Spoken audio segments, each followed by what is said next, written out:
সংসারে আপনি যত কাজই করেন না কেন কখনোই নাম হবে না যে আপনি করেছেন। সেটা আপনার মায়ের ক্ষেত্রে, আপনার শাশুড়ির ক্ষেত্রে, সেটা আপনার ক্ষেত্রেও। আসসালামু আলাইকুম, সবাই কেমন আছেন? আশা করি সবাই ভালো আছেন। আলহামদুলিল্লাহ আমি অনেক ভালো আছি। তো আজকে একটা বড় ভিডিও নিয়ে চলে আসলাম। আজকে একটু দুন্দুল রান্না করব। তো দুন্দুলগুলোকে ভালো করে ছুলে নিচ্ছিলাম। বটির থেকে না এইভাবে হাত দিয়ে এগুলো দিয়ে ছুলতে না খুব সুবিধা হয়, একদম পাতলা করে ছুলে যায়।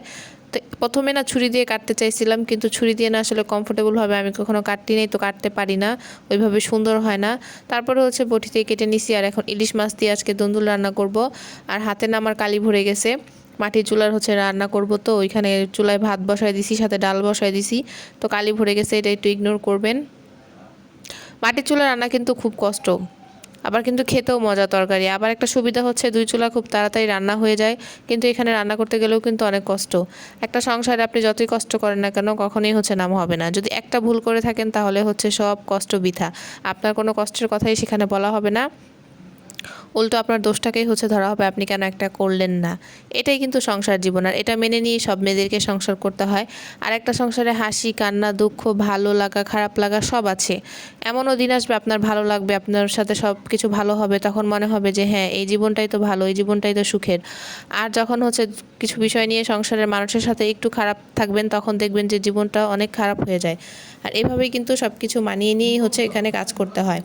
তো যাই হোক, আজকে এখানে একটু সাদা সবজি রান্না করে নিব। এখানে লাউ, দুন্দুল, পেঁপে, আলু আর সাদা করে একদম হলুদ ছাড়া। তারপর সবজিটা একটু বাগার দিয়ে নিচ্ছি। তো এটা নামায় নিব। আর পাশে ডাল বসাই দিছি, ডালটা আমি বাগার দিয়ে দিব। সবজিটা একদম সাদা সাদা, কোনো হলুদ দেওয়া হয়নি, কোনো গুঁড়ামরিচ, কোনো গুঁড়া মশলাই দেওয়া হয়নি। জাস্ট পানি দিয়ে সেদ্ধ করে পরে একটু পেঁয়াজ কাঁচামরিচ তেলে দিয়ে বাগার দিয়ে দেওয়া হয়েছে। তো যাই হোক, এখন এই যে ডালটা একটু বাগার দিয়ে নিব। ডালটাও আমার হয়ে গেছে। পেঁয়াজ আর একটু পাঁচফোড়ন দিব। পাঁচফোড়ন দিলে কিন্তু ডালের খাতে সুন্দর একটা ফ্লেভার আসে। তো এই তো দিয়ে দিলাম পেঁয়াজ ভাজা। তো যাই হোক, আমার ডালটা হয়ে গেছে। আর এই ফাঁক দিয়ে আমি বসাই দিব মাছ ভাজবো, মাছ ভেজে তারপর তরকারি রান্না করব। আর এই সময় না আকাশটা একদম অন্ধকার হয়ে গেছে, যে বৃষ্টি নামবে নামবে এরকম ভাব। তো আর এখানে টিনও ছিল না চুলার উপরে। আসলে এটা খোলা জায়গায় বানানো হয়েছে চুলাটা, যে জাস্ট একদম বৃষ্টি থাকবে না।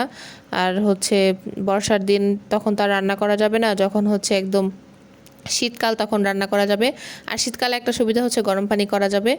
তো এই জন্য আসলে এই চুলাটা এইভাবে খোলামেলা করে দেওয়া হয়েছে। তো এই তো বৃষ্টি শুরু হয়ে গেছে টুপটাপ। তারপর রান্নাঘরে চলে আসছি। এখানে এসে তরকারিটা বাকি তরকারিটা রান্না করে নিলাম। জাস্ট এইটুকুই বাকি ছিল, তরকারিটা কষিয়ে মাছগুলো দিয়ে দিলাম। আর ইলিশ মাছ দিয়ে দুন্দুল খেতে কিন্তু ভালোই লাগে। যাতে ভালো লাগে অবশ্যই একটু লাইক কমেন্ট করে দিবেন।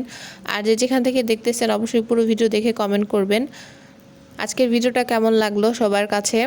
সবাই সবার জন্য অনেক দোয়া করবেন। সবাই ভালো থাকবেন, সুস্থ থাকবেন। আল্লাহ হাফেজ।